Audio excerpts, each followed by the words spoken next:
नमस्कार, सुबह के 10 बज रहे हैं। आप देख रहे हैं सौदा आपका, और सबसे पहले हमारा फोकस रहेगा कमोडिटी बाजार पर। खुलने वाले कमोडिटी बाजार बस कुछ सेकंड्स में, और जैसे खुलेंगे कमोडिटी बाजार जोड़ेंगे कमोडिटी बाजार के एक्सपर्ट्स को और पूछेंगे कहां है कमाई का मौका। साथ ही तत्काल ट्रेड आइडिया इंट्राडे के लिए कौन सा वो स्टॉक है जिस पर हमारे एक्सपर्ट आपको दे रहे हैं सलाह, खरीदारी या बिकवाली की, जानिए थोड़ी ही देर में। राकेश बंसल रहेंगे हमारे साथ, उनसे समझेंगे निफ्टी में क्या करें। आज हमने देखी है बेहद फ्लैट शुरुआत। कौन से वो छोटे शेयर जो लगा रहे हैं ऊंची छलांग, स्मॉल कैप कॉर्नर का सारा एक्शन भी होगा सौदा आपका में। नितेश शक्कर के साथ फिनो बाजार में बनाइए स्ट्रैटेजी। सुमित जैन की बेहतरीन ऑप्शन स्ट्रैटेजी। ट्रेडर्स हॉटलाइन में फिनो बाजार का सारा एक्शन 10:30 बजे से, और आपके शेयरों पर होगी हमारे मार्केट एक्सपर्ट की फटाफट सलाह भी 10:57 से। राकेश बंसल आपको बताएंगे क्या करें अपने स्टॉक्स में, लेकिन सबसे पहले रुक करते हैं कमोडिटी बाजार का।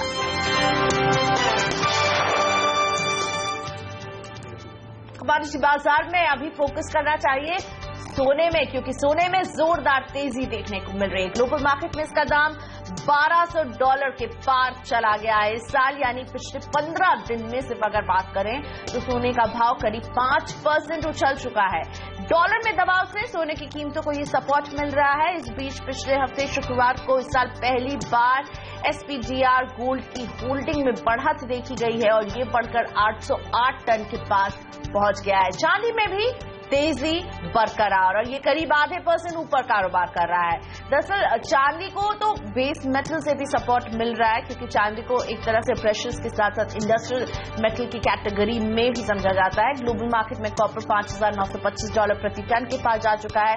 वहीं कच्चे तेल में भी रिकवरी देखने को मिल रही है, और ग्लोबल मार्केट में क्रूड करीब ½ की बढ़त के साथ कारोबार कर रहा है। इस बीच ब्रेंट का दाम $55 के पार जा चुका है। एग्री कमोडिटी में आज से चीनी वायदा में खरीदारी पर 50% मार्जिन चुकाना पड़ेगा, जिसमें 45% की कैश मार्जिन होगी। दरअसल पिछले 15 दिन में चीनी की कीमतें करीब 10% उछल गई है। ऐसे में चीनी वायदा पर सख्ती बढ़ाने की तरफ कदम उठाया जा रहा है। आज डॉलर के मुकाबले रुपए में कमजोरी के साथ हुई शुरुआत। तो ये सारे ट्रिगर्स है कमोडिटी बाजारों के लिए, और देखते हैं किस लेवल पर आज शुरुआत होती है घरेलू कमोडिटी बाजार की। आज रुपए ने की है हल्की सी कमजोर शुरुआत, डॉलर में वीकनेस का फायदा हम देख रहे हैं इंटरनेशनली सोने को मिलता हुआ, चांदी को मिलता हुआ। ऐसे में आज किस लेवल पर सोने की शुरुआत होती है और आपको क्या करना चाहिए सोने में, जानेंगे अपने एक्सपर्ट से। लेकिन चीनी पर भी फोकस रखना जरूरी होगा, जिस तरह की हमने कीमतों में उतार चढ़ाव देखे, और अब उसे एक तरह से काबू में लाने के लिए कोशिश की जा रही है। तो चीनी में क्या करें आप, ये सवाल होगा हमारे एक्सपर्ट से। खुलने वाले कमोडिटी बाजार खुल गए हैं भारतीय कमोडिटी बाजार, और देखते हैं किन लेवल्स पर हो रही है आज के दिन की शुरुआत। सबसे पहले क्रूड आपकी स्क्रीन पर आएगा, और क्रूड में हम देख रहे हैं बढ़त के साथ ओपनिंग 3,592 का भाव है। 6 रुपए की तेजी के साथ क्रूड MCX खुल रहा आज के कारोबार में। एक चेक लेते हैं नेचुरल गैस आती में गोल्ड का भी, और 146 रुपए की अच्छी मजबूती के साथ 28,526, ऑलमोस्ट ½ ऊपर गोल्ड की शुरुआत। और इसी तरह चांदी में भी दमदार तेजी, 233 रुपए के गैप अप ओपनिंग के साथ चांदी की शुरुआत। वहीं 236 रुपए 40 पैसे पर है, मजबूत शुरुआत नेचुरल गैस भी कर रहा आज के कारोबार में। तो अभी तक हमने देखा क्रूड, सोना, चांदी सभी में मजबूती है, लेकिन इसके विपरीत बेस मेटल्स में कॉपर की शुरुआत हो रही है धीमी। एल्यूमिनियम में भी हम दबाव देख रहे हैं लाल निशान का, यहाँ पर भी धीमी शुरुआत, नेगेटिव टेरिटरी में एल्यूमिनियम। लेड में भी दबाव के साथ हो रही है शुरुआत। निकल भी इस दबाव से ज्यादा छूता नहीं है, यहाँ पर भी दबाव का ही आलम है, यानी पूरे बेस मेटल्स में हम देख रहे हैं लाल निशान पर हो रही है शुरुआत। एक चेक लेते हैं एग्री कमोडिटीज का कि यहाँ किस तरह की होती है शुरुआत। तो सोया ऑयल 730 रुपए 80 पैसे के साथ खुल रहा है। यहाँ पर हम देख रहे हैं सोया ऑयल को आज हरे निशान पर खुलते हुए, बेस मेटल्स के ठीक विपरीत आज एग्री कमोडिटीज में CPO भी मजबूती के साथ खुलते हुए 590 रुपए 70 पैसे के साथ। सोयाबीन में दबाव है 3,016 का भाव, 3 रुपए की कमजोरी के साथ सोयाबीन इंडेक्स की शुरुआत हो रही है। सरसों 4,071 के साथ खुलते हुए यहाँ पर भी दबाव। ग्वार सीड में भी दबाव भरी शुरुआत, 3,265 के लेवल्स, 10 रुपए की कमजोरी यहाँ पर। मसालों में हल्दी की शुरुआत हो रही है मजबूत, 6,630 का भाव। जीरे की भी शुरुआत मजबूती के साथ होते हुए, और चीनी में अब दबाव 3,876 पर चीनी नजर आ रही। कमोडिटी पर बात करने करने के लिए हमारे साथ जुड़ रहे हैं दो खास मेहमान, मनीलिशियस कैपिटल के जयप्रकाश गुप्ता और एंजल कमोडिटीज के अनुज गुप्ता। आप दोनों का ही स्वागत है। जय, आपसे शुरुआत। सोने में हम देख रहे हैं एक्शन, जोरदार तेजी, क्या करें इन लेवल्स पर और कितना चमकेगा सोना? देखिए, गुड मॉर्निंग प्रियंका जी। अगर $1196 एक अच्छा रेजिस्टेंस था, मार्केट उसको ब्रीच कर पाया है कन्विंसिंगली, फ्राइडे का क्लोजिंग भी उसके ऊपर ही था, तो मुझे लगता है थोड़ा सा और तेजी बरकरार रह सकता है। हो सकता है $1120 तक का लेवल हमें देखने को मिले। बट जिस हिसाब से फंडामेंटल्स हैं, बहुत ज्यादा तेजी की उम्मीद नहीं रखनी चाहिए, क्योंकि जो आंकड़े हैं यूएस से वो काफी अच्छे हैं। जिस हिसाब से इंडिया में भी एक इंपोर्ट में गिरावट देखने को मिली है, तो डिमांड निकल के आने के चांसेस बहुत कम है। तो $1220 मैक्सिमम साइड लग रहा है, उसके ऊपर जाना थोड़ा सा टफ है। और चांदी में भी अभी हम देख रहे हैं एक तरह से आज भाजपा बाजारों में भी 233 रुपए की एक हमने ओपनिंग देखी, ऊपर गैप अप ओपनिंग चांदी दिखा रहा है आज। क्या करें इसमें? मेरे ख्याल से प्रॉफिट टेकिंग कर लेना चाहिए अगर कोई लॉन्ग पोजीशन कैरी कर रहा है तो। 1696 अगर कॉमेक्स की बात की जाए, अगर उसके ऊपर क्लोजिंग होता है तो ही यहाँ पे फ्रेश तेजी देखने को मिल सकती है। अदरवाइज 41,300 के आसपास मेरी बिकवाली की सलाह होगी चांदी में। उस लेवल पे बेचा जा सकता है 41,600 के स्टॉप लॉस से। फिर से हो सकता है 40,500 40,400 का लेवल 1 से 2 दिनों में देखने को मिले। ओके, तो 1696 इसे क्रॉस करना क्रूशियल मान रहे हैं जय। इसे क्रॉस करने के बाद ही जो अप मूव आएगा उस पर भरोसा करेंगे। अभी प्रॉफिट बुकिंग की सलाह। अनुज, गुड मॉर्निंग। एग्री कमोडिटीज में आपकी नजर कहाँ है, कहाँ पैसा लगाया जाए? Priyanka ji, good morning. अगर देखें तो स्पाइसेस में हमें लगता है जीरे के अंदर बाय कर सकते हैं, क्योंकि अगर देखें तो कहीं ना कहीं जो एक्सपोर्ट डिमांड है वो यहाँ बढ़ती हुई दिखाई दी है। तो हमें लगता है कि जीरे के अंदर बाय कर सकते हैं करीबन 17,250 के आसपास। टारगेट 17,600 तक देखने को मिल सकता है। स्टॉप लॉस 17,050 पे लगा सकते हैं। वहीं दूसरी और हमने कॉटन में काफी अच्छा शार्प रनअप देखा है। मुझे लगता है कि ये जो रैली है ये एक्सटेंड हो सकती है, क्योंकि फिजिकल मार्केट में अगर देखें तो बाइंग एक्टिविटी काफी है और इस बार जो प्रोडक्शन है वो भी कुछ कम होता हुआ दिखाई दे रहा है। तो कहीं ना कहीं हमें लगता है कॉटन सीड, कपास या कॉटन सीड ऑयल केक, इस पूरे पैक में तेजी का माहौल कंटिन्यू रहेगा। तो हमने इसमें से कॉटन को चुना है, जहां हमने बाय रिकमेंड किया है। हमें लगता है कि कॉटन ऊपर 20,300 तक के लेवल दिखा सकता है। ओके, सो 2 खरीद की सलाह, कॉटन जनवरी कॉन्ट्रैक्ट में खरीद की सलाह अनुज आपको दे रहे हैं, और जीरा मार्च कॉन्ट्रैक्ट उन्हें खरीद के लिए अच्छा लग रहा है। जय, कच्चे तेल में अभी क्या किया जाए? मुझे लगता है थोड़ा सा डिप मिले तो बाई करके चलना चाहिए। $51 एक अच्छा सपोर्ट है नाइमेक्स में। मुझे लगता है मार्केट वो होल्ड करेगा, और जिस हिसाब से अब यहाँ पे एक पॉजिटिव डिमांड आउटलुक बन रहा है क्रूड ऑयल प्राइसेस के लिए, और $50 के ऊपर क्रूड स्टेबलाइज हो रहा है, वो एक अच्छा संकेत है। तो आगे यहाँ पे तेजी बढ़ सकती है। मीडियम टर्म पर्सपेक्टिव $60 तक भी देख सकते हैं। तो 3570 3580 मेरे ख्याल से ट्रेडिंग पर्सपेक्टिव से भी एक अच्छा लेवल है, बाई करके चलना चाहिए। 3520 का स्टॉप लॉस रखें अगर ट्रेडिंग का नजरिया है तो, 3650 के टारगेट के लिए। और मैसेज है, आज बेस मेटल्स को हम लगातार देख रहे हैं दबाव के साथ खुले हैं, प्रेशर जोन में नजर आ रहे हैं। इस प्रेशर में आपकी सलाह बेस मेटल्स में, कोई बेस मेटल जो आपको पसंद आ रहा हो, क्या कॉल देंगे यहाँ पर? कॉपर मुझे लगता है कि 405 के आसपास इसमें थोड़ा सा प्रॉफिट टेकिंग आएगा और एक गिरावट देखने को मिल सकता है। तो 405 पे मेरी सेलिंग की सलाह होगी। 408 का एक स्टिक स्टॉप लॉस लेके चलें, 399 और 396 के टारगेट के लिए।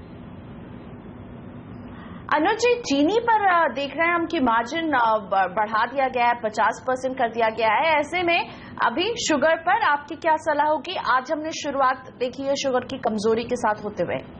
और देखिए, शुगर में देखें तो फंडामेंटल अभी भी पॉजिटिव है। हालांकि एक्सचेंज की तरफ से मार्जिन बढ़ा दिया गया है, बट मुझे लगता नहीं है कि मार्जिन बढ़ाने से इतना ज्यादा इम्पैक्ट पड़ेगा, क्योंकि जो फंडामेंटल फैक्टर्स हैं वो काफी ज्यादा स्ट्रांग है, जिसकी वजह से शुगर हमें लगता है कि तेजी की तरफ आ सकता है।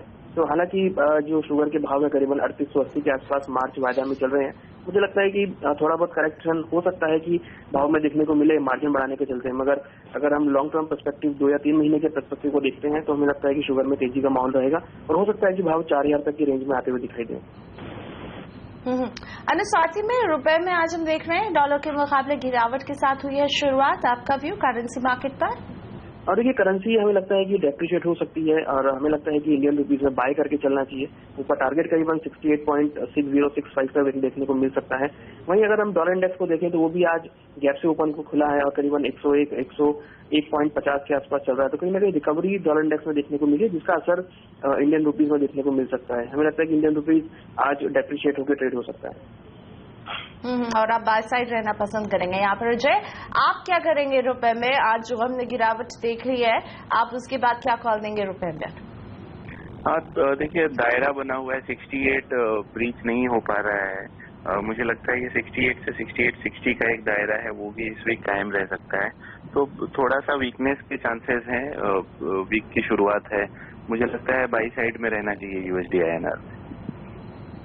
ओके, सो आप दोनों के ही कॉल में सहमति कि बाय साइड रहिए USD INR में। शुक्रिया आप दोनों का। जय और अनुज गुप्ता हमारे साथ थे। कमोडिटी बाजार के खुलने के साथ आपको बता रहे थे कि किन लेवल्स पर हो आपकी नजर। आप दोनों का धन्यवाद एक बार फिर से। दिन भर कमोडिटी बाजार का ताजा अपडेट हम देते रहेंगे, पर फिलहाल सौदा आपका में लेते छोटा सा ब्रेक, अभी हाजिर हो रहे हैं। ब्रेक के बाद इक्विटी बाजार का सारा एक्शन, जोरदार कमाई का तत्काल ट्रेड आइडिया, साथ ही राकेश बंसल हमारे मार्केट एक्सपर्ट आपको बताएंगे निफ्टी की दमदार स्ट्रैटेजी।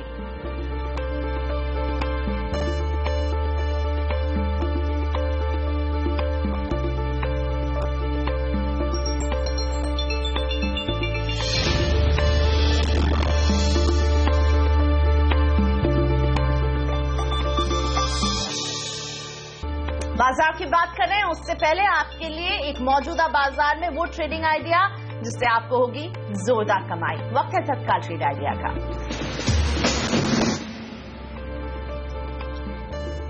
और आज का तत्काल ट्रेड आइडिया आपको दे रहे हैं जय ठक्कर। इंट्राडे के लिए जय ठक्कर की सलाह है कि आपको खरीदना चाहिए RCF। लक्ष्य 61 पर हो नजर, स्टॉप लॉस 56.90 पर लगाइए और इंट्राडे के लिए खरीदिए RCF। यह है जय ठक्कर का तत्काल ट्रेड आइडिया।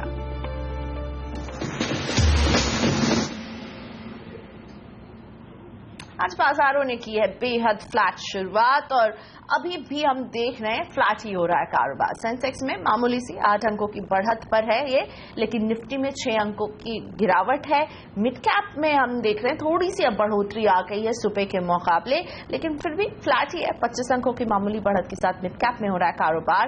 बैंक निफ्टी संभलने की पूरी कोशिश में जुटा हुआ है, करीब 19 अंकों की बढ़त यहां पर देखने को मिल रही है। एडवांस डिक्लाइन रेशियो एडवांसेस को फेवर कर रहे हैं, यानी बॉटम मार्केट में अभी भी रुझान पॉजिटिव है। 947 शेयर हैं जो आगे बढ़ रहे हैं, 595 शेयर हैं जो दबाव के साथ कारोबार कर रहे हैं। तो ये था एडवांस डिक्लाइन रेशियो। और बढ़ने वाले शेयरों में नाम शामिल है आज अदानी पोर्ट्स का, आइडिया सेल्युलर, टाटा स्टील।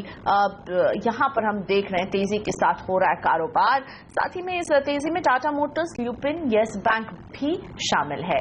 और दबाव कहां से आ रहा है बाजार में ये भी देख लेते हैं। HCL tech, Infosys, tech Mahindra, IT pack में हम देख रहे हैं आज दबाव सुबह से ही लगातार, और सारे IT से जुड़े स्टॉक्स में प्रेशर के साथ हो रहा है कारोबार। सौदा आपका में मेरे साथ जुड़ चुके हैं आर्किक ग्लोबल के vice president Rakesh Bansal. Good morning Rakesh ji. बेहद फ्लैट जोन में हम बाजार को देख रहे हैं, आपको क्या लग रहा है टेक्निकल चार्ट में, क्या इस फ्लैटनेस से उबर पाएगा बाजार? किन लेवल्स पर है आपकी नजर? गुड मॉर्निंग प्रियंका, मुझे डेफिनेटली लगता है कि इस फ्लैटनेस से उबर पाएगा। नीचे से अच्छे ब्रेकआउट के साथ मार्केट निकला हुआ है। अगर आप निफ्टी की बात करें तो निफ्टी ने नीचे में 8230 के राउंड एक अच्छा सपोर्ट बना हुआ है। कोई भी गिरावट आती है 30-40 पॉइंट्स की, तो मुझे लगता है प्रियंका वो एक खरीदारी का मौका होगा। गिरावट पे खरीदारी करें, 8230 का स्टॉप लॉस लगाएं। ऊपर में मुझे लगता है 8480 से लेकर 8518 के लेवल्स क्लियरली शॉर्ट टर्म में मुमकिन लगते हैं। Priyanka, similar technical structure bank Nifty का है। बैंक निफ्टी ने नीचे से एक अच्छा एक्यूमुलेशन से निकला है, और बैंक निफ्टी की खास बात यह है प्रियंका कि 18500 के राउंड एक अच्छा सपोर्ट लगता है। और मुझे लगता नहीं है किसी भी मार्केट क्राइसिस में, एटलीस्ट इस सीरीज के अंदर, जैन सीरीज के अंदर, बैंक निफ्टी 18500 के नीचे जाएगा। कोई भी गिरावट आती है तो बैंक निफ्टी को बाय करके चलें, 18500 के नीचे के स्टॉप लॉस लगाएं, और बैंक निफ्टी में 19200 के लेवल्स ऊपर में मुझे मुमकिन लगते हैं। ओके, सो बैंक निफ्टी में बाय साइड रहने की राकेश जी की सलाह, इनकी स्टॉक स्पेसिफिक नजर कहाँ ये भी समझेंगे थोड़ी देर में, लेकिन फिलहाल जिक्र बजट का। जी हाँ, बजट पेश होने में बस कुछ ही दिन अब बाकी हैं। बाजार, इंडस्ट्री, कॉर्पोरेट्स के अलावा आम जनता की नजरें भी वित्त मंत्री के पिटारे पर टिक गई हैं। उम्मीदें क्या है लोगों को ये जानने के लिए लोकल सर्कल ने एक सर्वे किया है और इस सर्वे में 1 लाख लोगों की राय शामिल की गई। क्या कहना है इन लाखों लोगों का, क्या चाहते हैं वो वित्त मंत्री से, बताने के लिए हमारे सीनियर एडिटर नीरज वाजपेयी जुड़ चुके हैं मेरे साथ। नीरज जी, क्या मांग रहा है देश? लोकल सर्कल का ये सर्वे हमें क्या बता रहा है? देखिए, लोकल सर्कल का जो सर्वे है उसमें बजट से बहुत सारी उम्मीदें हैं और चूंकि सर्वे का साइज काफी बड़ा था तो रिप्रेजेंटेशन आप कह सकते हैं काफी बड़ा है और अलग अलग चीजों पे बड़ी क्लियर सी राय लोगों की निकल के आई है। जो इसमें तमाम सारे हमने सवाल पूछे कि बजट में क्या होना चाहिए, कहां खर्च होना चाहिए, टैक्स का क्या होना चाहिए, उसमें बड़ी क्लियर कट राय निकल के आई है और जो एक सामान्य तौर पे इस समय मूड चल रहा देश का, लगभग वैसी ही निकल गई। तो पहला सवाल हमने पूछा गया कि बजट में किस पर सबसे ज्यादा खर्च होना चाहिए, कहां सबसे ज्यादा खर्चा करना चाहिए, तो जो उसके जवाब निकल के आया उसमें देखिए सबसे ज्यादा लोग कह रहे हैं कृषि पे खर्च करिए 43%। और देखिए आप सरकार भी ये कह रही है कि रूरल इंडिया पे उनका फोकस सबसे ज्यादा होगा और इंफ्रा नंबर 2 पे है 40% के साथ। दूसरा सवाल हमने पूछा कि नोटबंदी से राहत और विकास कैसे होगा, कैसे जुड़ेगा, तो जो राय निकल के आई उसमें लोगों का मानना है कि अब इसके बाद इनकम टैक्स को घटाना चाहिए। 49% लोग मांगते हैं कि इनकम टैक्स घटे तो अपने आप से बूस्ट मिलेगा, स्पेंडिंग बढ़ेगी। और दूसरा उन्होंने कहना है ट्रांजैक्शन पे जो छूट है वो दी जानी चाहिए जिससे कि ज्यादातर प्लास्टिक मनी इस्तेमाल हो सके। तीसरा सवाल हमने पूछा कि अगर इनकम टैक्स की इतनी बात हो रही तो इनकम टैक्स में राहत कैसी चाहिए आपको, तो उसके जवाब में ज्यादातर लोगों का यानी आधे से ज्यादा लोग मानते हैं कि जो स्लैब्स हैं, टैक्स स्लैब, उनको कम किया जाना चाहिए। यानी अभी जो आपके स्लैब जैसे 2.5 लाख रुपए टैक्स फ्री, तो उसको ऊपर ले जाना चाहिए, यानी बहुत ज्यादा टैक्स का बोझ ना हो और एक सर्टेन इनकम तक लोग टैक्स फ्री इनकम कमा सके। तो टैक्स स्लैब बढ़ाने को लेकर के तीसरा जवाब हमें मिला। फिर हमने पूछा कि जो इनकम टैक्स की छूट है उस किस तरीके से होनी चाहिए, इसके और डिटेल में जब हम गए तो ये निकल के आया कि 59% लोग ये मानते हैं कि जो छूट है, जो रिबेट्स मिलती हैं, वो भले ही आप खत्म कर दें और टैक्स की दर उसको कम करें। तो सीधे सीधे मतलब ये हुआ कि हमारा स्लैब बड़ा करिए, बहुत रिबेट की जरूरत नहीं है, LIC में लगा के हमें छूट नहीं लेनी है, वो हम खुद मैनेज करेंगे, लेकिन टैक्स रेट कम करिए। फिर इसके बाद हेल्थ का क्वेश्चन पूछा गया कि हेल्थ सेक्टर में किस तरीके के स्पेंडिंग और सुधार को आप मानते हैं। तो हेल्थ सेक्टर में देखिए एग्जिस्टिंग जो हॉस्पिटल्स हैं उनमें सर्विसेज बढ़ाई जाए, उनमें सुविधा बढ़े, लोग उसकी मांग कर रहे हैं। 40% लोग मानते हैं कि मौजूदा अस्पतालों को ठीक किया जाए और एम्स जैसे अस्पताल बनाए जाए। ये नंबर 2 पर राय आई, 24% लोग मानते हैं। तो जो आमतौर पे लोगों की राय निकल के आ रही है कि मौजूदा व्यवस्था को ही बेहतर करें रादर की कुछ बहुत बड़ा नया करने से। एजुकेशन में किस तरीके का बदलाव हो, इस पर हमने सवाल पूछा कि शिक्षा में खर्च किस तरह किया जाना चाहिए। तो यहां पे भी देखिए मौजूदा व्यवस्था को ठीक करने पर जोर है। 58% लोग मानते हैं कि जो स्कूल है उनको सुधारा जाए, उनकी एजुकेशन सिस्टम ठीक की जाए और 32% लोग मानते हैं कि स्कूलों को और सुविधा भी दी जाए जिससे वो बेहतर परफॉर्म कर सके। प्रदूषण की बड़ी बात चलती है, कार बैन कर देंगे और तमाम NGT के फैसले आते हैं। तो हमने एक सवाल इस पर भी रखा कि प्रदूषण पर नियंत्रण करने के लिए क्या होना चाहिए। तो देखिए इसमें सबसे ज्यादा लोग 36% ये मानते हैं कि टेक्नोलॉजी पे खर्च करिए, क्योंकि आप किसी चीज को रोक के उसका हल नहीं निकाल सकते, उसको बेहतर करिए। तो बेहतर टेक्नोलॉजी पे 36% खर्च और पब्लिक ट्रांसपोर्ट बढ़ाया जाए, 26% लोग मानते हैं उस पर खर्चा किया जाए, क्योंकि वहां से पोल्यूशन में काफी हद तक कमी लाने में मदद मिलेगी। स्वच्छ भारत सेस जो बहुत ही फैनफेयर के साथ शुरू की गई योजना है, उसका खर्च कहां पे होना चाहिए, जो उससे रेवेन्यू आता है वो कहां जाए। तो 37% लोग ये मानते हैं कि जो नागरिक सहभागिता है उस पे इसकी स्पेंडिंग होनी चाहिए। और जो टॉयलेट बनाने का काम चल रहा है देश भर में, 30% लोग मानते हैं उस पे भी काफी हद तक इसको खर्च किया जाना चाहिए। स्टार्टअप इंडिया ये भी एक बड़ा फैंसी टर्म है और बहुत ज्यादा इसमें ग्रोथ देखने को मिली। तो हमने इसमें सवाल पूछा कि क्या स्टार्टअप इंडिया को जारी रखा जाए या नहीं रखा जाए। तो देखिए 64% लोग, बहुत बड़ी संख्या में लोग मानते हैं कि स्टार्टअप को जारी रखिए, क्योंकि इससे न सिर्फ रेवेन्यू जनरेट होता है, बड़ी संख्या में लोगों को रोजगार मिलता है और इनोवेशन को बढ़ावा होता है। अंत में हमने ये भी पूछा कि रेल बजट कैसा होना चाहिए, चूंकि अभी मर्ज हो गया है तो आपको अलग से नहीं पता चलेगा, लेकिन रेल बजट का फोकस क्या होना चाहिए। 47% लोग मानते हैं कि सुरक्षा पे ध्यान दें, बहुत हद तक ये संभव है कि जो हाल फिलहाल में 2-3 घटनाएं बैक टू बैक हुई हैं कानपुर के आसपास, तो वो लोगों के दिमाग में प्रभाव रहा होगा। इसलिए 47% लोग मानते हैं कि सेफ्टी सबसे पहली करनी चाहिए, खर्चा उस पर करना चाहिए और सर्विसेज बढ़ाई जानी चाहिए, 24% लोग ये मानते हैं। तो नेट सर्वे का जो लब्बो-लुआब ये है कि मौजूदा व्यवस्था सुधारी जाए और सरकार जो खर्च करे वहां खर्च करे जहां सबसे ज्यादा इस समय जरूरत है। शुक्रिया नीरज उस पूरी बातचीत के लिए। जाहिर तौर पर शिक्षा, कृषि से लेके प्रदूषण, सभी में लोगों की कई सारी चाहते हैं और निगाहें टिकी हुई हैं बजट 2017 पर।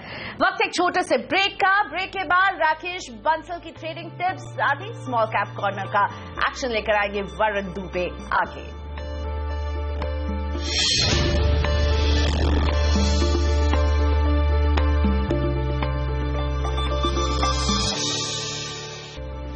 Welcome back. हमने बाजारों की फ्लैश शुरुआत देखी, लेकिन अब बढ़त की तरफ सेंसेक्स और निफ्टी नजर आ रहे हैं। और एक चेक लेते हैं स्मॉल कैप कॉर्नर में किस तरह की हलचल है। वरुण दुबे जुड़ रहे हैं मेरे साथ बताने के लिए छोटे शेयरों का हाल।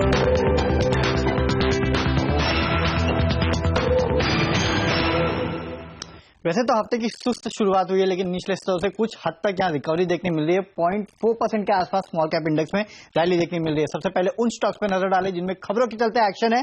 फोर्टिस मलार टीपीजी यहाँ स्टेक खरीदेगा, इसके चलते इस काउंटर में करीब 1.5% के आसपास की तेजी। पोखराना सब्सिडी ने अपना जो प्रोडक्शन कैपेसिटी है उसे एक्सपांड किया, उसके चलते तेजी देखने मिल रही है। प्रिसिशन कैम्पशेफ्ट, इसको एक ऑर्डर मिला है 62 करोड़ का, रिडम्पशन ऑफ इन्वेस्टमेंट हुआ है 62 करोड़ का, उसके चलते इस काउंटर में तेजी है। और एचओसीएल और एटलस साइकिल सर्किट फिल्टर में यहाँ बदलाव किए गए, उसके चलते एक्शन देखने मिल रहा है। वहीं सेक्टर्स की बात करें तो सबसे पहले हाउसिंग फाइनेंस सेक्टर में अच्छी खासी तेजी है। दरअसल हाउसिंग फाइनेंस को इंफ्रास्ट्रक्चर के हाउसिंग को दरअसल लो कॉस्ट एफोर्डेबल हाउसिंग को इंफ्रास्ट्रक्चर में इंक्लूड करने की बात चल रही है, उसके चलते अंसल, गणेश, जीआईसी हाउसिंग में तेजी है। वही रियल एस्टेट सेक्टर में भी तेजी है, क्योंकि यहाँ पे सेबी ने म्यूचुअल फंड्स को अलाउ किया रीट्स में इन्वेस्ट करने के लिए, इसके लिए पेनिनसुला लैंड और अगर आप नीतीश एस्टेट जैसे काउंटर देखें उसमें अच्छी खासी तेजी देखने मिल रही है। जेम्स एंड ज्वेलरी सेगमेंट अगर आप देखें तो वहां भी छोटे मझोले जो शेयर है उनमें अच्छे खासी 4 से 8% के आसपास की तेजी देखने मिलेगी। इसके अलावा जिन काउंटर्स में अच्छा खासा एक्शन है उसमें एचटी मीडिया का काउंटर शामिल है। यहाँ मीडिया सेक्टर में एफडीआई की खबरें हैं, उसके चलते 5% की तेजी। जीएसटी की बैठक शुरू हो गई है जीएसटी काउंसिल की, उसके चलते सिकैल और स्नोमैन लॉजिस्टिक जैसे काउंटर में तेजी है। वहीं जुबिलेंट इंडस्ट्रीज और बीजीआर सिस्टम ये भी ऐसे काउंटर है जिनमें जम के खरीदारी देखने मिल रही है। जिन काउंटर्स में दबाव है उसमें tree house, HCL infosystem, Ujaas energy, जीलन और हिंदुस्तान मीडिया वेंचर का काउंटर शामिल है, जहां करीब 3 से 4.5-5% के आसपास की गिरावट आज देखने मिल रही है।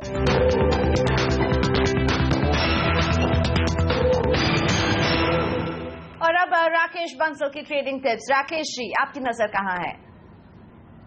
प्रियंका, मेरे भी सारे जो कॉल्स हैं, पिक्स हैं, वो मिड कैप स्पेस से हैं। पहला बाय कॉल रहेगा ग्लोबल विक्ट्रा हेलीकॉप्टर, काफी बेहतरीन टेक्निकल स्ट्रक्चर है। प्रियंका, प्राइस वॉल्यूम एक्शन काफी स्ट्रांग है। मुझे लगता है आने वाले समय में कुछ दिनों में 5 से 7 दिनों में एक बड़ा वी शेप जंप यहां से देखने को मिलेगा।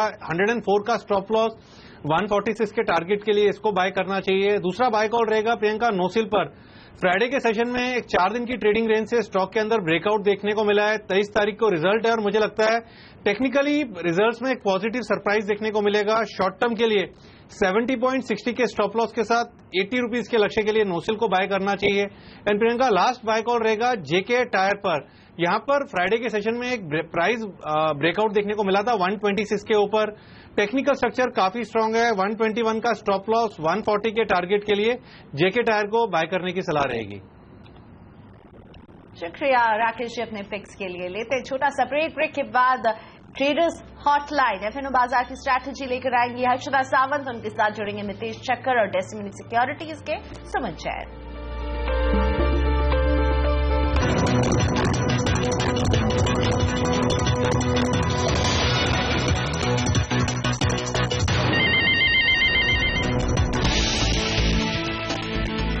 कमजोर शुरुआत के बाद बाजार में खरीदारी।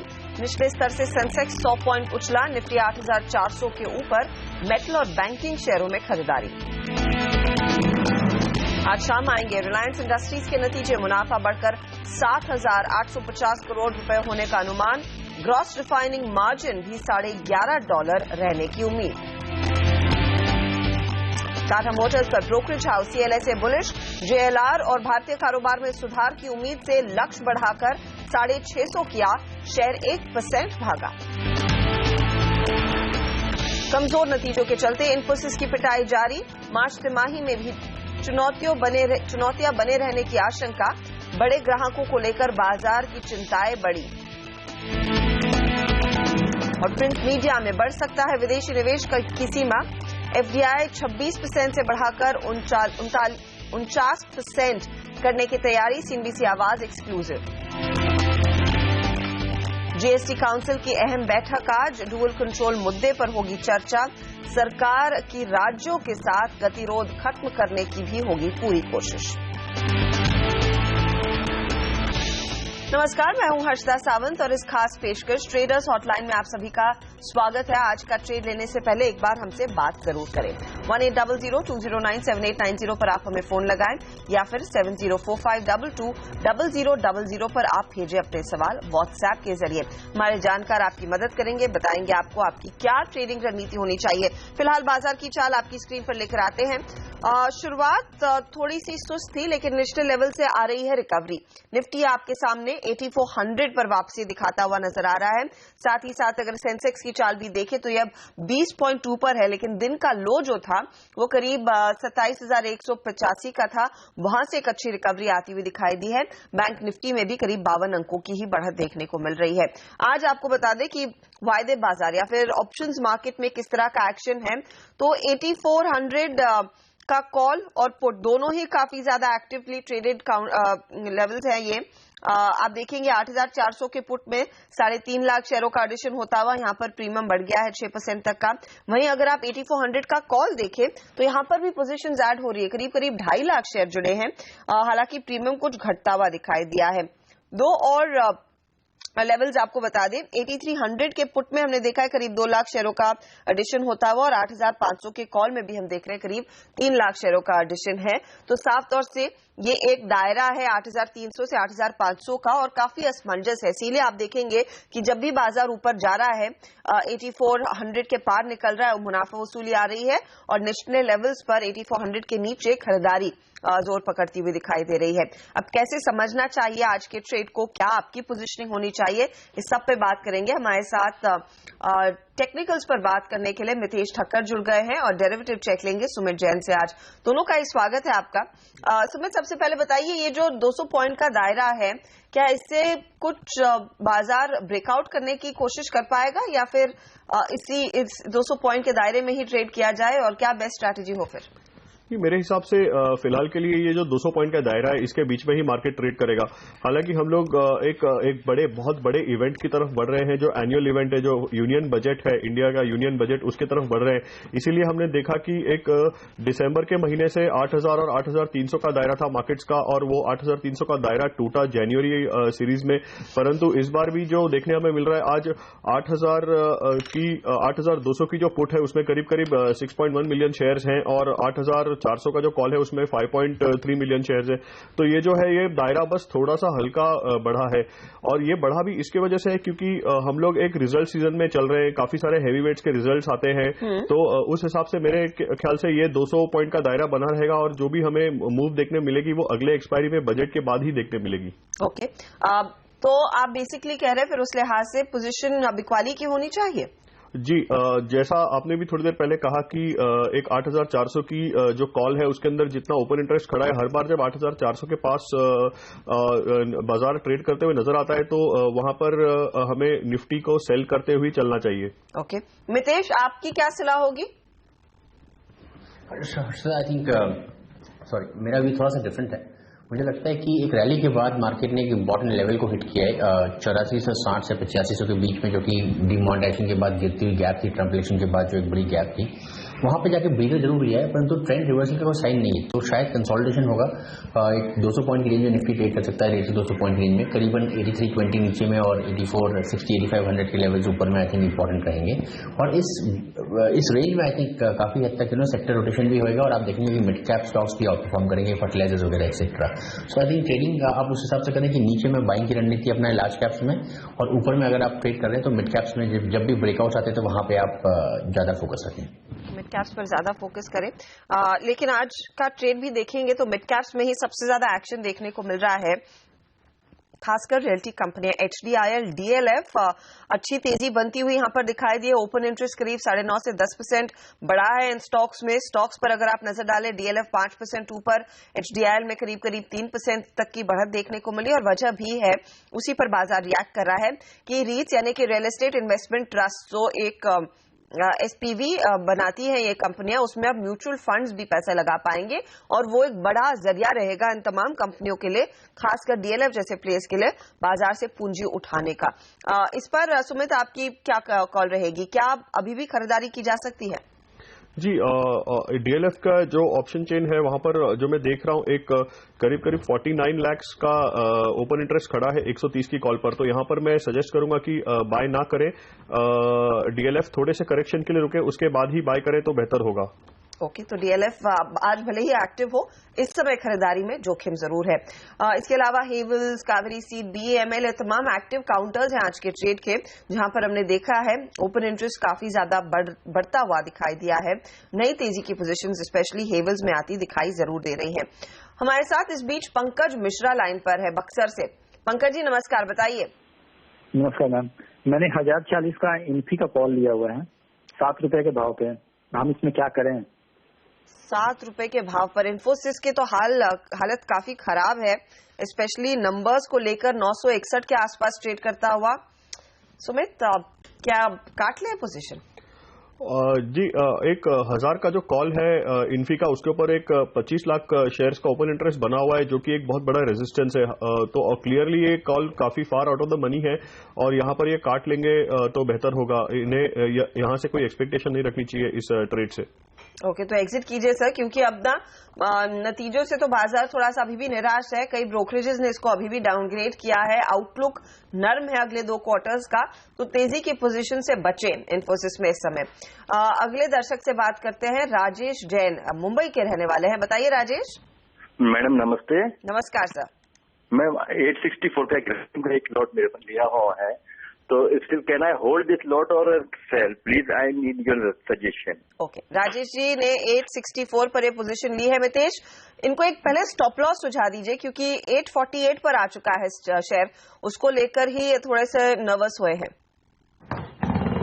ये देखिए, ग्रासिम में एक पुलबैक के बाद आई थिंक वापस से डिक्लाइनिंग करेक्शन चालू हुआ है।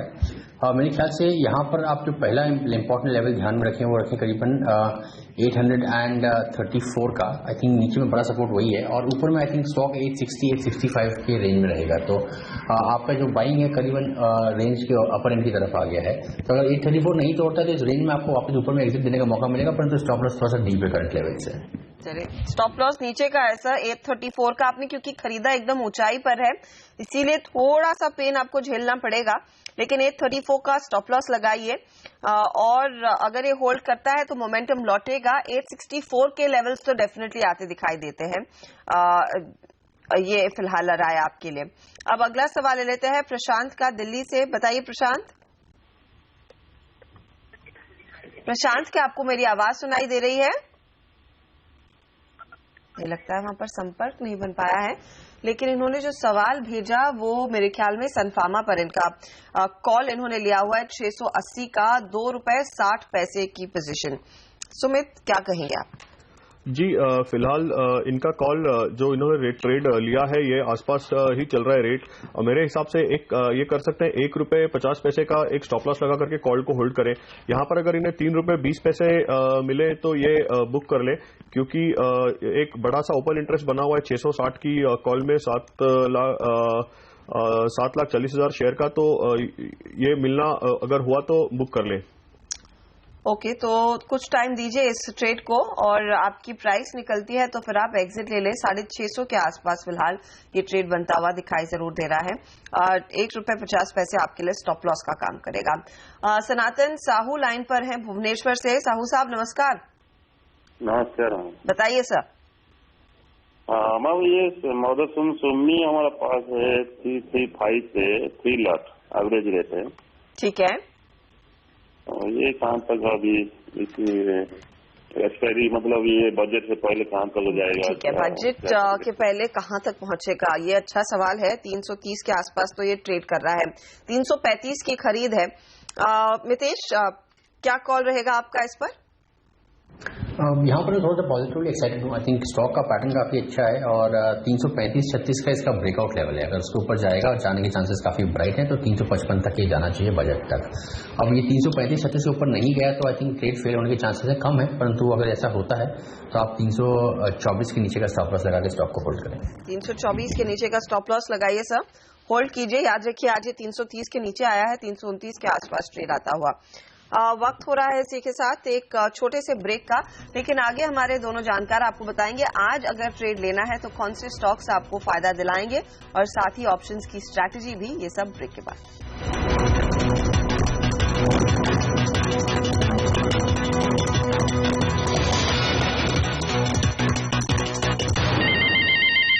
अब देख रहे हैं ट्रेडर्स हॉटलाइन। सीएनबीसी आवाज पर निचले लेवल से बाजार में आ रही है हल्की रिकवरी। 8410 पर इस समय निफ्टी ट्रेड करता हुआ। बैंक निफ्टी ऐसा लग रहा है कि तेजी की कमान संभालने की कोशिश में है। ये करीब 65 पॉइंट ऊपर दिख रहा है इस समय। तो 18,976 के लेवल्स बैंक निफ्टी में इस समय दिखाई दे रहे हैं। ऐसे में क्या रणनीति होनी चाहिए, ऑप्शंस के जरिए क्या ट्रेड बनता है, पहले सुमित से ये समझ लेते हैं। सुमित बताइए। जी, ऑप्शंस में जैसा कि मेरा एक निफ्टी का सेल कॉल था, उसी के साथ इनलाइन मैं निफ्टी का 8400 का जो पुट है वो बाय करने के लिए दूंगा। इसमें ये थोड़ी देर पहले 70-75 के आसपास ट्रेड करा था, बट अभी 55 का रेट है। हालांकि स्टॉप लॉस मैं मेंटेन करना चाहूंगा, एक 32-34 के नीचे एक स्टॉप लॉस लगा करके होल्ड करें और 100 रुपए के ऊपर अगर रेट मिले तो यहां से बुक किया जा सकता है निफ्टी 8400 का पुट। ओके, ये फिलहाल आपके लिए सलाह। 8400 का पुट लीजिए 70-75 के आसपास का, और ऑफ कोर्स आज 56 के आसपास ट्रेड करता हुआ दिखाई दे रहा है। क्या इस समय भी अगर कोई ट्रेड लेता है तो ठीक रहेगा या फिर आप वेट करेंगे उन 70 के लेवल्स के लिए? सुमित जी, एक यहाँ पर अगर कोई ट्रेड लेता है तो मैं उन्हें सजेस्ट करूंगा कि यहाँ पर एक पार्शियल क्वांटिटी में ही ले, और सिंस स्टॉप लॉस एकदम नजदीक है तो एक काफी रिस्क रिवॉर्ड रेशियो काफी अच्छा बन जाता है। अगर ये स्टॉप लॉस भी हिट होता है तो ज्यादा नुकसान न लेते हुए ट्रेडर्स एग्जिट हो सकते हैं। तो यहाँ पर पार्शियल ट्रेड एक लिया जा सकता है कम क्वांटिटी में। ये फिलहाल आपके लिए सलाह। 8400 का पुट खरीदे, बेसिकली ये स्ट्रैटेजी है। साथ ही यहाँ पर मितेश, कौन से स्टॉक्स आपने आइडेंटिफाई किए हैं? देखिए, दो स्टॉक्स जो मुझे तेजी का एक बायस लगता है उसमें एक HDFC है जो कि काफी कंसोलिडेशन के बाद ऊपर ब्रेकआउट लेके चल रहा है। स्टॉक थोड़ा बढ़ गया पिछले कुछ मिनटों में, परंतु अगर आपको ये 1250 डाउन की रेंज में इंट्राडे डिप्स में मिलता है तो बाय करें। 1234 का स्टॉप लॉस लगाएं और 1285 तक के टारगेट यहाँ पे देख सकते हैं। और दूसरा है बैंक ऑफ इंडिया जो कि 3-4 दिन से साइडवेज चल रहा है, परंतु मुझे लगता है कि PSU बैंक में रैली अभी थोड़ी सी बाकी है, तो बैंक ऑफ इंडिया एक अच्छा कैंडिडेट है। चार्ट स्ट्रक्चर पॉजिटिव है। 111 के स्टॉप लॉस से बाय करें और 122 तक के टारगेट देखें। बैंक ऑफ इंडिया 122 का टारगेट और HDFC में भी तेजी की पोजीशन 1285 के टारगेट के लिए। सुमित, आपने क्या चुना है? जी, मेरा पहला कॉल है Concor container corporation of India के ऊपर मैं बाय देना चाहूंगा। यहाँ पर ये ट्रेड के लिए मेरा टारगेट होगा 1240 रुपए का और मैं स्टॉप लॉस लगाना चाहूंगा 1190 के नीचे। और मेरा दूसरा बाय कॉल है अरविंद में। अरविंद बाय करना चाहूंगा टारगेट ऑफ 384 और मेरा स्टॉप लॉस रहेगा 364 के नीचे। ओके, तो ये फिलहाल आपके लिए ऑप्शंस विकल्प यानी कि ट्रेड के लिए। अरविंद, जैन फ्यूचर्स में तेजी, कॉनकॉर में तेजी, लेकिन अपोलो टायर्स पर एक शॉर्ट कॉल। इस बीच हमारे साथ लाइन पर आ गए हैं राजेश दिल्ली से। बताइए राजेश। नमस्कार मैम। नमस्कार सर। मैंने अमराजा बैटरीज का एक लॉट अप्रोक्सीमेटली 10 डेज पहले 924.50 का लिया था जी, तो मैं उसमें इसी सीरीज के लिए लिया है, तो उसमें एडवाइस चाहता हूँ कि मैं कब एग्जिट करूँ या फर्दर क्या व्यू है इसका। 25 रुपए तो आपने गंवाए हैं वैसे। क्या सलाह होगी इस पर मितेश आपकी? नुकसान तो हो रहा है इसमें। जी हाँ, देखिए आई थिंक आज रिलायंस के नंबर्स भी हैं, तो आई थिंक एक शायद शॉर्ट टर्म इम्पोर्टेंट मूवमेंट आ सकता है स्टॉक में। पहला ये कि आप इसमें एक लेवल ध्यान रखें नीचे में, जो कि होगा करीबन 1072-73 के आसपास का। अगर 1070 तोड़ता है ब्रॉडली तो आई थिंक आप कॉल की पोजीशन से जो आपने लॉन्ग किया है उसमें से आप एग्जिट ले लें। अगर ये लेवल नहीं तोड़ता है, कुछ पॉजिटिव आता है स्टॉक में, तो स्टॉक तुरंत ही 1112 से लेकर 1125 की रेंज की तरफ बढ़ना चाहिए, जहां पे कि आपको कॉल में प्रॉफिट बुक करने का मौका मिलेगा। संजय से बात कर लेते हैं, पुणे से लाइन पर हैं। बताइए संजय। नमस्कार मैम। नमस्कार मैम। कोटक महिंद्रा बैंक का एक 740 का फ्यूचर लिया है, ठीक है। सॉरी ऑप्शंस लिया है, एक कॉल 8.65 पे। ओके, 8.65 का कॉल जो आज 6.95 के आसपास ट्रेड कर रहा है। सुमित, क्या किया जाए इसमें? मैं इन्हें सलाह दूंगा, इनके काफी अच्छी एंट्री है और बैंकिंग सेक्टर काफी एक रेजिलियंट सेक्टर प्रूव हो रहा है पिछले कुछ सेशन से। तो इस कॉल को ये होल्ड करें और एक 5.5 रुपए के नीचे स्टॉप लॉस लगा करके इसे होल्ड करें। इन्हें एक करीब 9.5 से लेकर 10 रुपए के बीच में एग्जिट होने का मौका मिल सकता है। चलिए, फिलहाल आपके लिए सलाह है। वक्त हो रहा है इसी के साथ एक छोटे से ब्रेक का। बाजार इस बीच दिन के उच्चतम स्तरों पर ट्रेड करता हुआ। कुछ स्टॉक्स जो सबसे एक्टिव हैं आज, ये आपको मैं बता दूं, इसमें टाटा मोटर्स और टाटा मोटर्स का डीवीआर शामिल है। यहां पर अच्छी खरीदारी होती हुई साफ दिखाई दी है। इसके अलावा आप नोटिस करेंगे कि पिछले 1 घंटे में हमने देखा है निचले स्तरों से IndusInd bank, axis bank, ICICI bank में भी अच्छी खरीदारी हुई है और यही पुश कर रहा है बैंक निफ्टी को 70 अंकों की बढ़त की तरफ। हम लेंगे एक ब्रेक, आगे कुछ और सवालों के साथ लौटेंगे सर।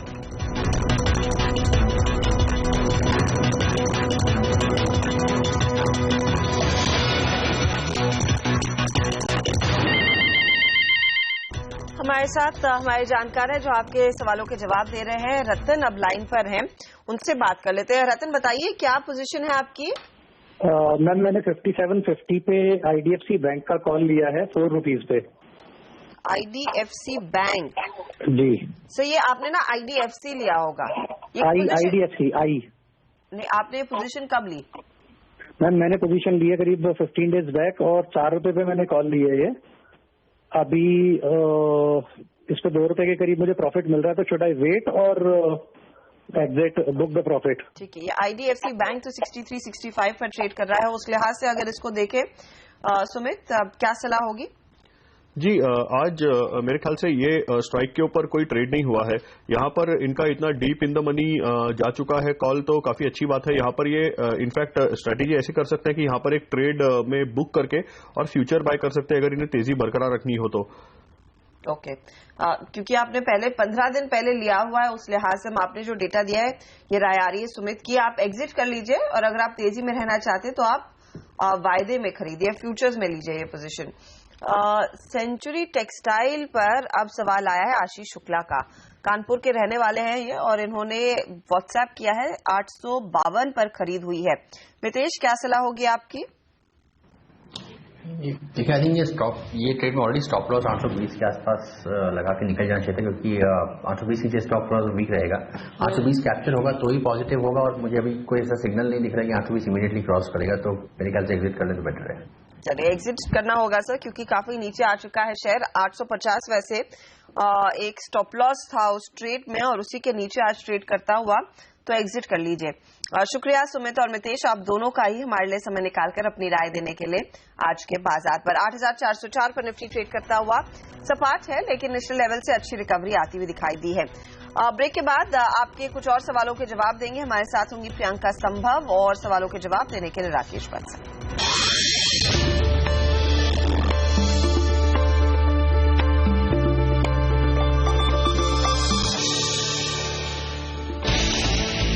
कमजोर शुरुआत के बाद बाजार में खरीदारी, निचले स्तर से सेंसेक्स 100 पॉइंट उछला, निफ्टी 8400 के ऊपर, मेटल और बैंक शेयरों में खरीदारी। आज शाम आएंगे रिलायंस इंडस्ट्रीज के नतीजे, मुनाफा बढ़कर 7,850 करोड़ रुपए होने का अनुमान, ग्रॉस रिफाइनिंग मार्जिन भी $11.5 रहने की उम्मीद। टाटा मोटर्स पर brokerage house CLSA bullish, JLR और भारतीय कारोबार में सुधार की उम्मीद से लक्ष्य बढ़ाकर 650 किया, शेयर 1% चढ़ा। कमजोर नतीजों के चलते इन्फोसिस की पिटाई जारी, मार्च तिमाही में भी चुनौतियां बने रहने की आशंका, बड़े ग्राहकों को लेकर बाजार की चिंताएं बढ़ी। प्रिंट मीडिया में बढ़ सकती है विदेशी निवेश की सीमा, एफडीआई 26% से बढ़ाकर 49% करने की तैयारी, सीएनबीसी आवाज एक्सक्लूसिव। जीएसटी काउंसिल की अहम बैठक आज, डुअल कंट्रोल मुद्दे पर होगी चर्चा, सरकार की राज्यों के साथ गतिरोध खत्म करने की होगी पूरी कोशिश।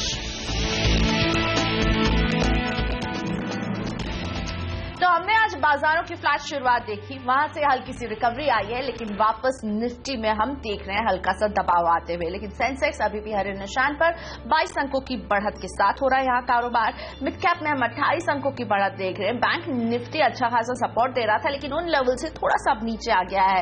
35 अंकों की बढ़त यहाँ पर अभी भी बाकी है। एडवांस डिक्लाइन रेशियो एडवांसेस को फेवर कर रहा है, यानी बॉटम मार्केट में हम स्ट्रेंथ अभी देख रहे हैं।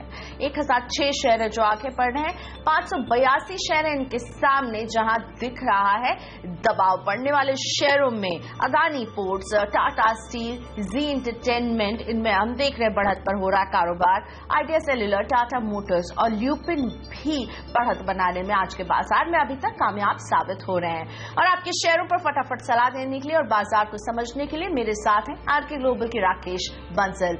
राकेश जी, निफ्टी हमने देखा थोड़ी सी रिकवरी आई थी, पर वापस हम इसे देख रहे हैं नेगेटिव साइड पर जाते हुए। अभी आप क्या सलाह देंगे यहाँ पर?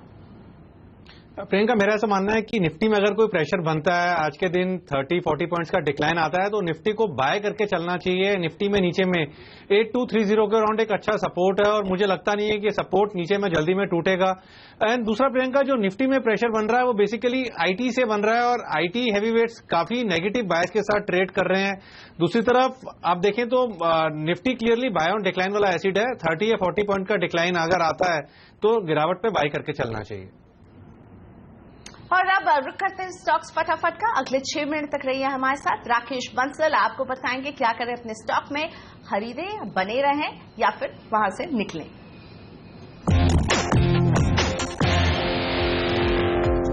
पुणे से कपिल वाजपेयी जी का सवाल शामिल करते हैं। महामाया स्टील के 2000 शेयर ये होल्ड करते हैं। 198 रुपए की खरीद रही है। 10 रुपए का नुकसान पर शेयर उठा रहे हैं। यहाँ पर क्या करना चाहिए महामाया स्टील में? प्रियंका, मेरा ऐसा मानना है कि फॉर द टाइमिंग तो होल्ड करें। 1 से 1.5 महीने में मुझे लगता है स्टॉक में एक रैली बन सकती है। 230 के लेवल मुमकिन है। होल्ड करें 230 के लक्ष्य के लिए। 230 के अराउंड मुनाफे को बांधें। मध्य प्रदेश से राजेंद्र राठौर, मेघमानी ऑर्गेनिक्स 15,000 शेयर 51 रुपए 25 पैसे की खरीद। प्रियंका, स्टॉक नीचे जरूर आया, बट मुझे लगता है मौजूदा स्तरों पर स्टॉक एक बाय है। अगर पॉकेट अलाउ करती है तो यहाँ पे एवरेजिंग करें और 50 से 55 रुपए के लक्ष्य के लिए इसमें बने रहना चाहिए। ग्वालियर से अनुभव विश्नोई निटको टाइल्स, इनके पास है 10,000 शेयर 72 रुपए 95 पैसे की इनकी खरीद रही है। लॉस हो रहा है 12 रुपए 55 पैसे पर शेयर। प्रियंका, नुकसान जरूर हो रहा है, बट निचले लेवल पर एक अच्छा बेस है 58 के अराउंड और मुझे लगता है इसमें बने रहना चाहिए 80 रुपए के लक्ष्य के लिए। जयपुर से विनोद जानना चाहते हैं आईसीआईसीआई बैंक में क्या करें। 200 शेयर 262 रुपए की खरीद। प्रियंका, क्लियरली इसमें बने रहना चाहिए। नीचे में एक अच्छा बेस बन रहा है। अगर साल से 1.5 साल का नजरिया है तो अच्छे स्तर ऊपर में 320-325 के स्तर मुमकिन लगते हैं। सतारा से अमित लकेरी आरसीएफ 250 शेयर हैं 57 रुपए 75 पैसे की खरीद। प्रियंका, मौजूदा स्तरों पर स्टॉक बाय है, उसको होल्ड करें। कोई लेना चाहता है तो बाय करें 54 के स्टॉप लॉस के साथ 65 के लक्ष्य के लिए। अमरावती से Anil Singh, India cement 500 share 116 रुपए की खरीद। प्रियंका, इसमें क्लियरली बने रहने की सलाह होगी। 2 से 2.5 महीने के अंदर ऊपर में 140 के लेवल्स मुमकिन लगते हैं। नागपुर से ललित पवार, जीएसएफसी 1000 शेयर 106 रुपए की इनकी खरीद रही है। प्रियंका, इसमें भी होल्ड करना चाहिए। मुझे लगता है बाय बजट 121 के लेवल्स मुमकिन है, बने रहें इसके अंदर। अगला स्टॉक पेट्रोनेट एलएनजी, मुंबई से सिल्विया जानना चाहती हैं 100 शेयर हैं 386 की खरीद रही है। 22 रुपए का नुकसान पर शेयर हो रहा है पेट्रोनेट एलएनजी में। प्रियंका, एक अच्छी रैली के बाद स्टॉक कंसोलिडेट कर रहा है। एज ऑफ नो कोई बाइंग पैटर्न नहीं है, बट एज ऑफ नो ऐसा भी कोई पैटर्न नहीं है कि इसको बेचा जाए। नुकसान हो रहा है, बट मैं इनको राय दूंगा होल्ड करें। थोड़ा समय देना पड़ेगा इन्हें 3 से 4 महीने का। ऊपर में 404-405 के लक्ष्य मुमकिन लगते हैं। मुंबई से जयप्रकाश दुबे, मिर्जा इंटरनेशनल 400 शेयर 77 रुपए खरीद का भाव। प्रियंका, क्लियरली बने रहने की सलाह होगी और मुझे लगता है इसके अंदर 105 के लेवल्स मुमकिन है। बाय ऑन डिक्लाइन वाला स्टॉक है, होल्ड करें। दिल्ली से संजीत, गोदरेज इंडस्ट्रीज 100 शेयर 444 की खरीद। प्रियंका, काफी ऊपर की खरीद है, बट होल्ड करने की सलाह दूंगा ऊपर में 457 के शॉर्ट टर्म लक्ष्य के लिए। पुणे से Nitin Shelar, spice jet 100 share 65 रुपए की खरीद।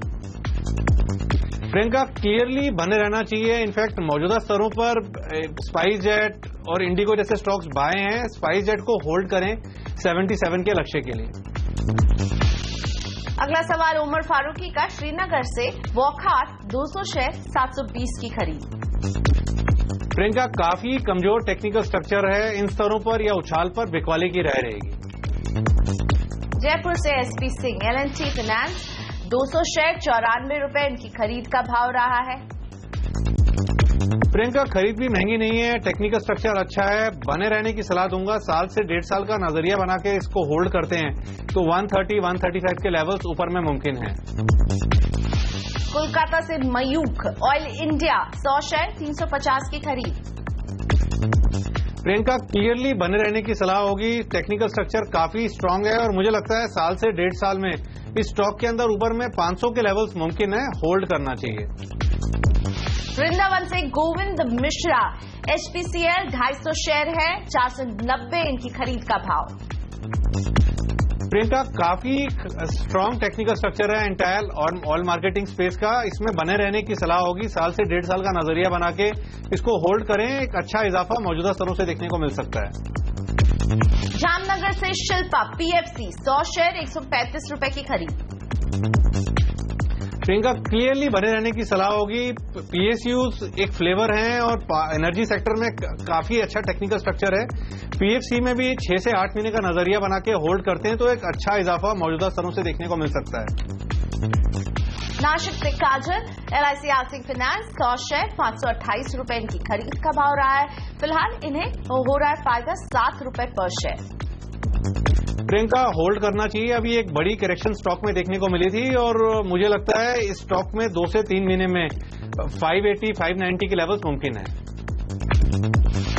प्रशांत जी का सवाल वर्धा से, जेके पेपर 1000 शेयर 101 रुपए 40 पैसे की खरीद। प्रियंका, क्लियरली बने रहना चाहिए। शॉर्ट टर्म का नजरिया है तो 140 का लक्ष्य रखें। कोई नई ट्रेडिंग के नजरिए से बाय करना चाहता है तो 121 के स्टॉप लॉस के साथ इसको बाय करना चाहिए। धनबाद से शिवम, शिपिंग कॉर्पोरेशन 5000 शेयर 61 रुपए की खरीद। प्रियंका, क्लियरली होल्ड करना चाहिए। 63 रुपए का एक प्रोटेक्टिव स्टॉप लॉस लगाएं और 69 के लक्ष्य के लिए होल्ड करें। अंशु कालरा, दिल्ली से जिलेट इंडिया 250 शेयर 4325 की खरीद। प्रियंका, स्टॉक एक करेक्शन से जा रहा है, नीचे में 3900 के अराउंड एक सपोर्ट है, बाय ऑन डिक्लाइन वाला स्टॉक है, बने रहें। 6 से 8 महीने में 4700 के लेवल्स मुमकिन लगते हैं। और इसी के साथ स्टॉक फटाफट में इतना ही वक्त था हमारे पास। लेते हैं एक छोटा सा ब्रेक यहाँ पर। ब्रेक के बाद लौटते हैं, अलग अलग शहरों से जुड़ेंगे हमारे दर्शक, पूछेंगे अपने सवाल राकेश बंसल जी से और साथ ही में मॉर्गन स्टैनली इंडिया के मैनेजिंग डायरेक्टर रिधम देसाई बताएंगे आगे बाजार की चाल कैसी रहेगी।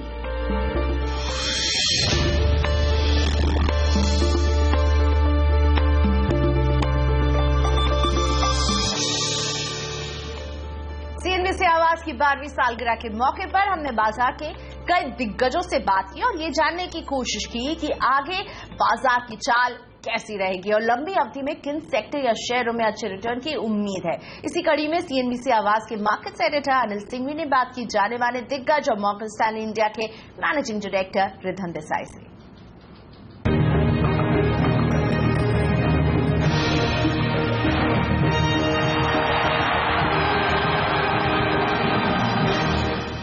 आज के इस बड़ी खुशी के मौके पर 12वीं वर्षगांठ पर आपने हमारे लिए वक्त निकाला, बहुत बहुत धन्यवाद आपका। आपको बहुत बहुत शुभकामनाएं और ऐसे ही दूसरे 12 साल और निकल जाए, ऐसी मेरी इच्छा है। बिल्कुल।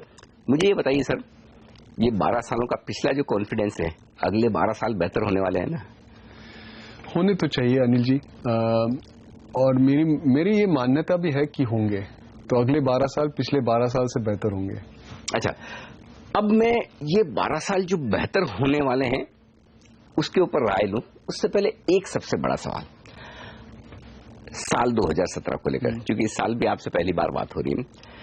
पिछले 2 सालों में उम्मीद बहुत थी कि पैसा तो बनेगा, लेकिन बना नहीं। अब इतिहास देखा जाए तो लगातार 3 साल ऐसा हुआ नहीं कि जब हमने पैसा नहीं बनाया, तो ये साल एकदम परफेक्ट समय पर परफेक्ट लेवल पर स्टार्ट हो रहा है ना सर? नहीं, ये ऐसी बात है कि पिछले 2 साल में आपकी बात सही है। अगर एक्चुअली देखा जाए तो पिछले 2.5 साल में एब्सोल्यूट लेवल पे निफ्टी में कुछ खास रिटर्न बना नहीं है, और उसका जो मेन कारण है, जो मुख्य रीजन है, वो बाहर के इमर्जिंग मार्केट्स में जो हुआ है वो है। अगर आप इंडिया का, अगर आप भारत का रिलेटिव परफॉर्मेंस देखिए इक्विटी मार्केट्स का, वो तो ठीक ठाक रहा है। एक्चुअली हमारे इक्विटी मार्केट्स ने आउट परफॉर्म किया है इमर्जिंग मार्केट्स को, लेकिन इमर्जिंग मार्केट्स में कोई रिटर्न नहीं बना है। इनफैक्ट मार्केट्स एक्चुअली नीचे गए हैं। सही बात। तो उसके कारण मैं ये बहुत बार लोगों को समझाता हूं कि भारत का जो शेयर बाजार है वो अभी विश्व में 8वें स्थान पे है। हम छोटे नहीं रहे अभी।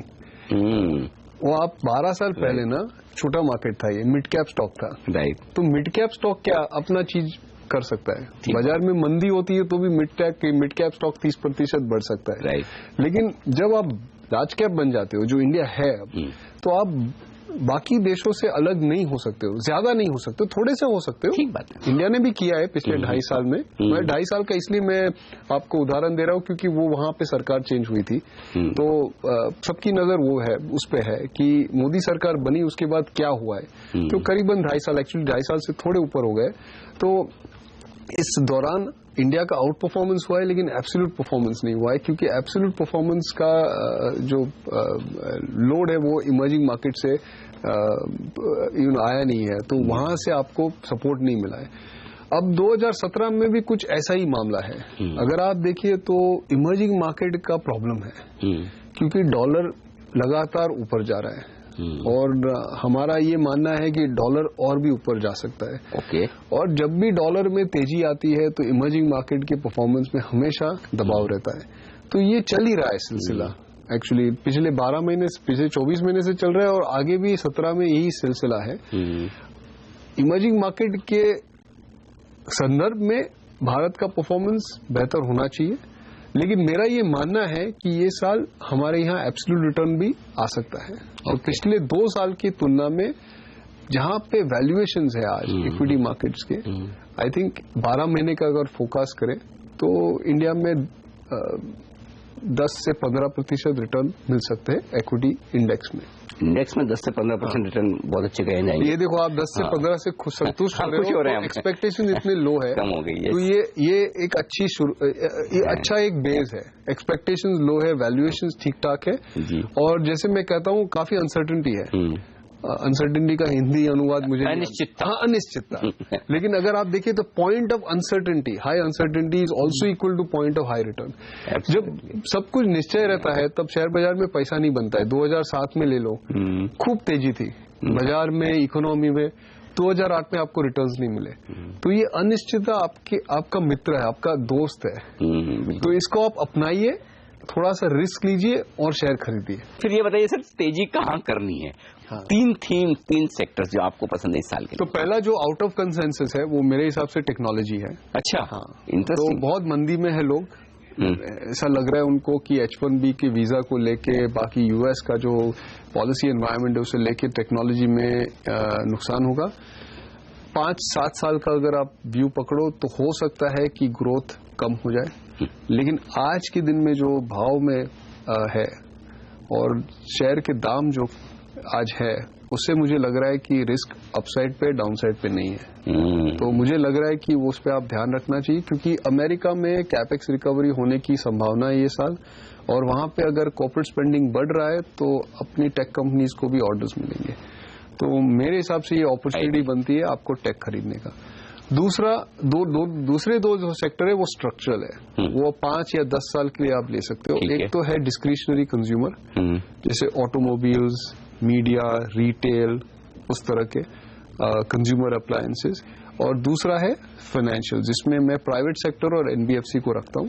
अब एनबीएफसी को आप देखो तो नवंबर के बाद उनके भाव 20-30% गिर चुके हैं, कुछ तो 50% गिर चुके हैं। तो ये एक अपॉर्चुनिटी है, क्योंकि वहां पे ग्रोथ काफी अच्छा है। एक्चुअली जो हमारे यहाँ घरेलू बैलेंस शीट है वो दोनों साइड पे एक्चुअली फैल रही है, मतलब लोन्स भी बढ़ रहे हैं और इन्वेस्टमेंट्स भी बढ़ रहे हैं। तो ये बैंक्स के लिए बहुत अच्छा माहौल है, और जो लिक्विडिटी आई है उनके पास डिमोनेटाइजेशन को लेके, वो लिक्विडिटी लोन में कन्वर्ट होगी।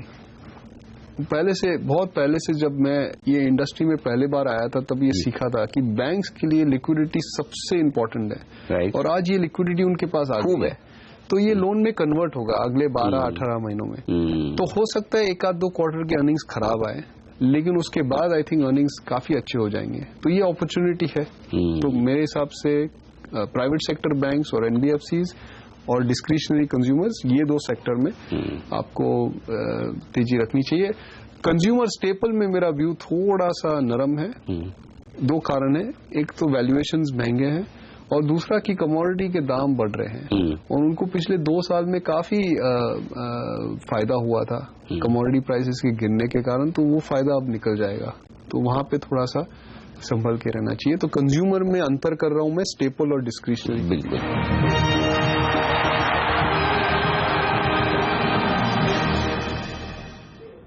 वक्त एक छोटे से ब्रेक का भी हाजिर हो रहे हैं। ब्रेक के बाद अलग अलग शहरों से जुड़ेंगे हमारे दर्शक, शहर से जुड़े अपने सवाल पूछेंगे राकेश बंसल से।